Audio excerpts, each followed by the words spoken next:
नमस्कार, मैं अंजलि मिश्रा, स्वागत है आप सभी का हमारे चैनल में। बीजेपी के सांसद निशिकांत दुबे ने बड़ा दावा कर दिया है। इंदिरा गांधी ने ब्रिटेन के साथ मिलकर स्वर्ण मंदिर पर किया था हमला, ये सनसनीखेज उन्होंने खुलासा कर दिया है। यही नहीं, अब आपको बता दें, उन्होंने कहा देश को बेचने और विदेशी के सामने सरेंडर की पूरी कहानी जो है उन्होंने अब लोगों के सामने रखी और इस दौरान उन्होंने एक लेटर भी साझा किया है, जिसके आधार पर उन्होंने बाकायदा पोस्ट भी किया, फिर इसे लेकर बयान भी दिया है। तो क्या कुछ कहना है भाजपा के सांसद निशिकांत दुबे का, विस्तार से समझिए। भाजपा के सांसद निशिकांत दुबे ने 1984 के स्वर्ण मंदिर हमले को लेकर सनसनीखेज दावा किया है।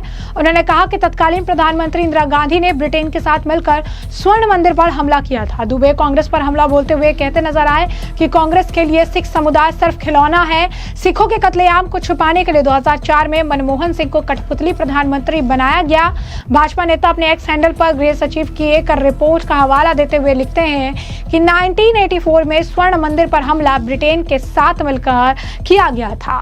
ब्रिटिश सेना के अधिकारी अमृतसर में मौजूद थे। कांग्रेस के लिए सिख समुदाय सिर्फ खिलौना है। उन्होंने यह भी दावा किया कि 1960 में करतारपुर साहिब पाकिस्तान को देने का समझौता सरदार स्वर्ण सिंह ने किया। 1984 में सिखों के कत्लेआम को छिपाने के लिए वरिष्ठ कांग्रेसी नेताओं को बचाया गया और 2004 में मनमोहन सिंह को कठपुतली प्रधानमंत्री बनाया गया। भाजपा ने गृह सचिव की कथित गोपनीय चिट्ठी भी साझा की, जिसमें दावा किया गया कि भारतीय अधिकारियों ने स्वर्ण मंदिर से सिख चरमपंथियों को हटाने के लिए ब्रिटेन से सलाह मांगी थी। यह खत विदेश और राष्ट्रमंडल कार्यालय के निजी सचिव ब्रायन फॉल ने तत्कालीन गृह सचिव के निजी सचिव ह्यूग टेलर को लिखा था। इस खत के जरिए निशिकांत दुबे ने अपने दावे को पुख्ता किया। इसमें लिखा, विदेश सचिव ने इस अनुरोध पर सहमति दी और ब्रिटिश प्रधानमंत्री की मंजूरी ने एक शिरोमणि अकाली दल के अधिकारी ने भारत का दौरा किया।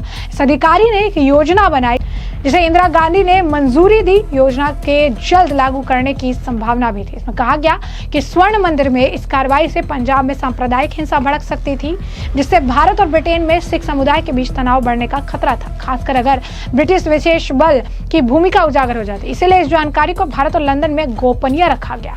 क्या कुछ और कह रहे हैं निशिकांत दुबे, सवाल पे जरा सुनिए। नहीं, हमने वो लेटर, इंटरनल लेटर है जो मिनिस्ट्री ऑफ एक्सटर्नल अफेयर्स जो ब्रिटेन का है, उसने मिनिस्ट्री ऑफ होम अफेयर्स को लिखा। कोई कमेटी जो है जांच कर रही होगी। तो जून में आपको पता है कि ऑपरेशन ब्लू स्टार हुआ 1984 में। ये फरवरी 1984 की चिट्ठी है, जिसमें साफ लिखा हुआ है कि भारत ने हमसे मदद मांगी है। टेक्निकल, फिजिकल और जो एक लड़ाई का जो SAS का जो मदद है वो उसने मांगी है और हमने दिया है।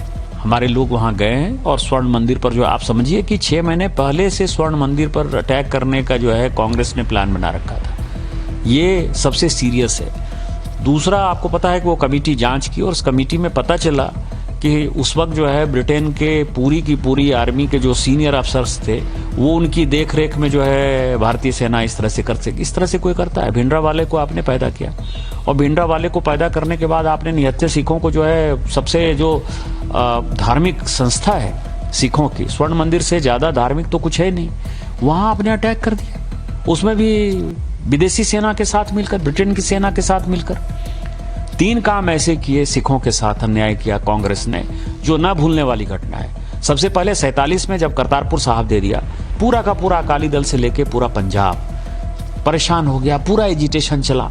60 में फाइनल नेगोशिएशन हुआ। गृह मंत्री और विदेश मंत्री सरदार स्वर्ण सिंह ने थे, लेकिन सरदारों ने यह काम किया और स्वर्ण सिंह जी ने यह काम किया।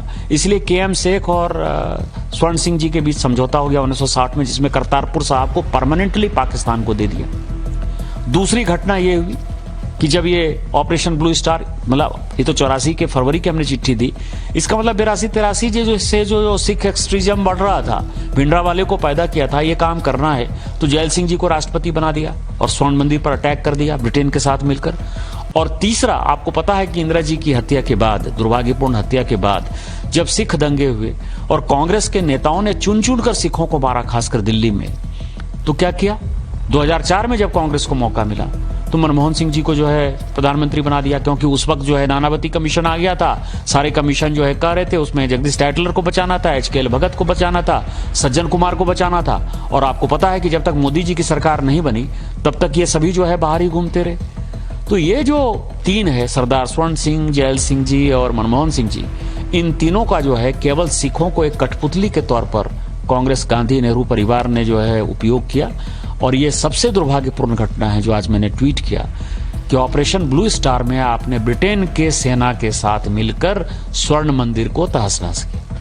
तो जैसा कि आपने निशिकांत दुबे का बयान सुना, उन्होंने कहा कि इस पूरी जानकारी को भारत और लंदन के बीच गोपनीय रखा गया। विदेश सचिव ने इसे सीमित लोगों तक रखने की सलाह दी थी। इस पत्र की पत्री नवंबर 10 डाउनिंग स्ट्रीट, रक्षा मंत्रालय और कैबिनेट कार्यालय को भेजी गई थी। तो ये सनसनीखेज खुलासा उनके द्वारा किया गया। निशिकांत दुबे ने जो है ये बड़ी बात कह दी कि कैसे 1984 के स्वर्ण मंदिर हमले को लेकर उनका यह खुलासा है। कहा कि तत्कालीन प्रधानमंत्री इंदिरा गांधी ने ब्रिटेन के साथ मिलकर स्वर्ण मंदिर पर हमला किया था। दुबे कांग्रेस पर हमला बोलते हुए कहते नजर आए कि कांग्रेस के लिए सिख समुदाय सिर्फ खिलौना है। सिखों के कत्लेआम को छुपाने के लिए 2004 में मनमोहन सिंह को कठपुतली प्रधानमंत्री बनाया गया था और यही कारण था कि इस वजह से ही कांग्रेस जो है इस बातों को सुनती है तो भड़क जाती है। बता दें, हाल ही फिलहाल में निशिकांत दुबे ने बैक टू बैक कई सारे ऐसे पोस्ट किए हैं जिससे कांग्रेस के अंदर बेहद ज्यादा बौखलाहट देखने के लिए मिली है। इस मामले पर पंजाब कांग्रेस के प्रेसिडेंट अमरिंदर सिंह वारिंग का बयान है, क्या कुछ कह रहे हैं वो सुनिए। ਜਿਹੜਾ ਨਿਸ਼ੀਕਾਂਤ ਦੁਬੇ ਵਾਹੀਆਤ ਵਿਅਕਤੀ ਹੈ, ਇਹ ਕੇਵਲ ਉਹ ਗੱਲ ਬੋਲਦਾ ਜੋ ਅਮਿਤ ਸ਼ਾਹ ਜੀ ਤੇ ਦੇਸ਼ ਦੇ ਪ੍ਰਧਾਨ ਮੰਤਰੀ ਕਹਿੰਦੇ, ਔਰ ਇਹ ਜਾਣ ਬੁੱਝ ਕੇ ਦੇਸ਼ ਦੇ ਅੰਦਰ ਪਿੱਛੇ ਜੇ ਮੁਸਲਮਾਨ ਭਰਾਵਾਂ ਤੇ ਸਾਡੇ ਤੇ ਜਿਹੜਾ ਬਿਆਨ ਦਿੱਤਾ ਸੀ ਆ ਵਕਫ ਬੋਰਡ ਨੂੰ ਲੈ ਕੇ, ਪਿੱਛੇ ਤੇ ਸੁਪਰੀਮ ਕੋਰਟ ਤੇ ਇਹਨਾਂ ਨੇ ਟਿੱਪਣੀ ਕਰਤੀ ਸੀ ਨਿਸ਼ੀਕਾਂਤ ਦੁਬੇ ਨੇ। ਇਹ ਕੁਝ ਵੀ ਬੋਲ ਸਕਦਾ, ਇਹ ਜਾਣ ਬੁੱਝ ਕੇ ਦੇਸ਼ ਦੇ ਲੋਕਾਂ ਨੂੰ ਭੜਕਾਉਣ ਵਾਸਤੇ, ਲੜਾਉਣ ਵਾਸਤੇ, आपस ਵਿੱਚ ਵੰਡਣ ਵਾਸਤੇ ਨਿਸ਼ੀਕਾਂਤ ਦੁਬੇ ਵਰਗੇ ਕੁਝ ਜਿਹੜੇ ਵਕਤਾ ਹੈ, ਇਹ ਰਾਹੁਲ ਗਾਂਧੀ ਤੇ ਅਟੈਕ ਬਹੁਤ ਕਰਦਾ ਪਾਰਲੀਮੈਂਟ ਦੇ ਵਿੱਚ। ਅਨਨੈਸੈਸਰਲੀ ਇਹਨੂੰ ਬੋਲਣ ਦਾ ਸਮਾਂ ਦਿੰਦਾ ਸਪੀਕਰ। ਜਦੋਂ ਉਂਗਲ ਖੜਾ ਕਰਦਾ ਹੈ, ਸਾਨੂੰ ਤਾਂ ਟਾਈਮ ਨਹੀਂ ਮਿਲਦਾ, ਉਦੋਂ ਇਹਨੂੰ ਬੋਲਣ ਦਾ ਮੌਕਾ ਦਿੱਤਾ ਜਾਂਦਾ ਕਿਉਂਕਿ ਇਹਦੀ ਤਿਆਰੀ ਹੁੰਦੀ ਹੈ ਵੀ ਅੱਜ ਤੂੰ ਇਸ ਪਾਸੇ ਗੱਡੀ ਘਮਾਉਣੀ ਹੈ ਤੇ ਗੱਲ ਡਾਇਵਰਟ ਕਰ। ਕਹਿੰਦੇ ਖਿਲੌਣਾ ਇੱਕ ਸਿੱਖ ਸਮੁਦਾਇ ਇਹਨਾਂ ਲਈ ਕਾਂਗਰਸ। ਸਾਨੂੰ ਨਿਸ਼ੀਕਾਂਤ ਦੁਬੇ ਤੋਂ ਜਿਹੜਾ ਕੱਲ ਆਇਆ ਹੈ ਜੇ ਉਹਦੇ ਤੋਂ ਲਾਇਸੈਂਸ ਲੈਣ ਦੀ ਲੋੜ ਨਹੀਂ ਹੈ। कांग्रेस पार्टी ने देश की आजादी ते अखंडता की लड़ाई लड़ी है। 138 साल पुरानी पार्टी है, उदों निशिकांत दुबे पैदा भी नहीं हुआ सी। तो जैसा कि आपने सुना, उन्होंने कहा कि ये निशिकांत दुबे बोलते तो हैं लेकिन उनको बैकअप अमित शाह और जो है बड़े लोगों से मिलता है। इस तरीके का बयान वो सिर्फ और सिर्फ बांटने के लिए देते हैं। वो चाहते हैं कि बांटो और राजनीति करो और इसीलिए इस तरीके का बयान उनके द्वारा दिया जाता है जिसमें वो सिर्फ और सिर्फ भड़काने का काम करते हैं। बता दें आपको कि निशिकांत दुबे ने हाल ही फिलहाल में कई सारे ऐसे पोस्ट किए, कई सारे ऐसे ट्वीट किए जिसमें उन्होंने तत्कालीन इंदिरा गांधी सरकार की कई सारी पोल खोल दी, चाहे वो जमीन जो है चाइना को देने की बात हो या फिर पाकिस्तान के साथ जो है नाइंसाफी जो देखने के लिए मिली थी और उस नाइंसाफी पर जो चुप्पी साध रखी थी उसकी बात हो। और अब ऑपरेशन ब्लू स्टार पर मैंने नाम का जिक्र नहीं किया लेकिन उन्होंने साफ तौर पर इसे लेकर भी अब ये सनसनीखेज खुलासा कर दिया है। बाकायदा इसे लेकर रिपोर्ट का भी उन्होंने हवाला दिया। कहा 1984 में स्वर्ण मंदिर पर हमला ब्रिटेन के साथ मिलकर किया गया। ब्रिटिश सेना के अधिकारी अमृतसर में मौजूद थे और कांग्रेस के लिए सिख समुदाय सिर्फ और सिर्फ खिलौना था। उन्होंने दावा किया कि 1960 में करतारपुर साहिब पाकिस्तान को देने का समझौता सरदार स्वर्ण सिंह ने किया था और 1984 में सिखों के कत्लेआम को छिपाने के लिए ही वरिष्ठ कांग्रेसी नेताओं को बचाया गया और 2004 में इस पर ही पर्दा डालने के लिए तत्कालीन जो नेता थे मतलब मनमोहन सिंह जो थे उनको कठपुतली प्रधानमंत्री बनाएगा। कि ये बात किसी से नहीं छिपी है कि मनमोहन सिंह को फ्रंट पर रख के सरकार और सत्ता का काम जो है वो सोनिया गांधी खुद संभालती थी। यहाँ तक कि उनकी कुर्सी पर बैठने का हक भी सोनिया गांधी को था।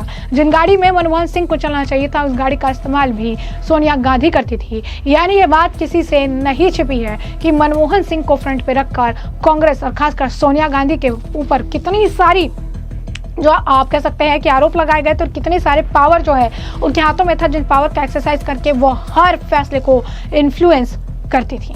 तो ऐसे में हमने आपको जो पूरा मामला विस्तार से बताया। निशिकांत दुबे का आपने बयान भी सुना है और इस मामले पर अब आपकी जो है कमेंट सेक्शन में कमेंट करके जरूर से जरूर साझा करिएगा।